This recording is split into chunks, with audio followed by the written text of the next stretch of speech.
ఈరోజు వాగ్దానంగా పరిశుద్ధ గ్రంథాలు తెరిచి అపోస్తుల కార్యముల గ్రంథము 17వ అధ్యాయము 27వ వచనాన్ని మనం చూస్తే, ఆయన మనలో ఎవనికిని దూరముగా ఉండువాడు కాడు. దేవుని నామానికి స్తోత్రం కలుగును గాక.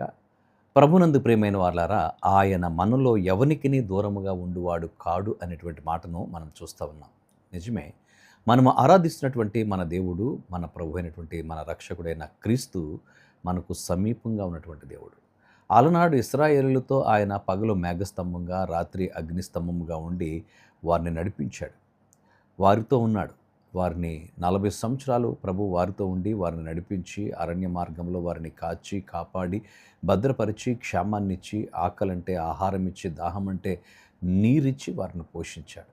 నేటి దినాల్లో కూడా మన ప్రభువు మనతో ఉన్నాడు, మనలో ఉన్నాడు. పరిశుద్ధాత్మునిగా మనలో ఉండి మనం నడిపిస్తున్నటువంటి దేవాది దేవునికి మనం ఎంతైనా కృతజ్ఞతాస్తుతులు చెల్లించవలసిన వారంగా ఉన్నాం.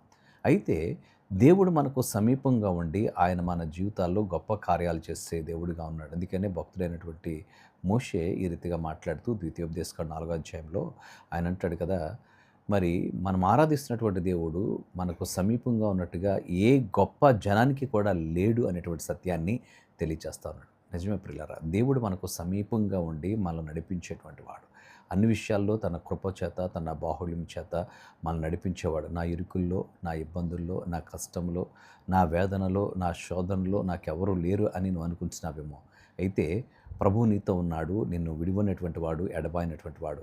ఆయన నీతో ఉండి నిన్ను నడిపించేటువంటి దేవుడిగా ఆయన ఉన్నాడు అనేటువంటి విషయాన్ని మనం జ్ఞాపకం చేసుకోవాలి. ప్రభువునందు ప్రియమైనటువంటి సహోదరి సహోదరుడా, ఈ జీవితం ఎందుకు వచ్చింది? ఇంకెవరూ నాకు లేరు, నాకు సహాయం చేసేవారు లేరు, నన్ను ఆదరించేవారు లేరే అని నువ్వు వాపోతున్నావేమో. అయితే నిన్ను విడివినటువంటి వాడు, నిన్ను ఎడబాయినటువంటి వాడు మన ప్రభు అయిన క్రీస్తు నీతో ఉన్నాడు. ఎల్లప్పుడూ మనకు సమీపంగా ఉండే, మన కష్టంలో, మన ఇబ్బందుల్లో మనకు తోడుగా ఉండే దేవుడిగా ఆయన ఉన్నాడు. దేవాది దేవునికి మన హృదయాలు అప్పగించుకొని ప్రార్థన చేద్దాం. పరిశుద్ధుడా, నీకు వందనాలు. ఈ యొక్క సమయంలో మీరు మాతో మాట్లాడిన నీ మాటల కొరకు వందనాలు. మీరు మాతో ఉండేటువంటి దేవుడు, మాలో ఉండే దేవుడు, మమ్మల్ని నడిపించే దేవుడు, మాకు సమీపంగా ఉన్న దేవుడు. అందుని బట్టి నీకు స్తుతులు. నేను మరి ఎగ్జామ్ రాస్తున్నటువంటి బిడ్డలు నీ చేతుల్లో పెడుతున్నాం. నీ జ్ఞానాత్మతో నింపండి, నీ సన్నిధి తోడుగా ఉంచండి. నీ కృప వాత్సల్యత మాతో ఉంచి నాయన అన్ని విషయాల్లో నీ కృపతో నడిపించమని యేసు నామమున అడుగుచున్నాము తండ్రి, ఆమేన్.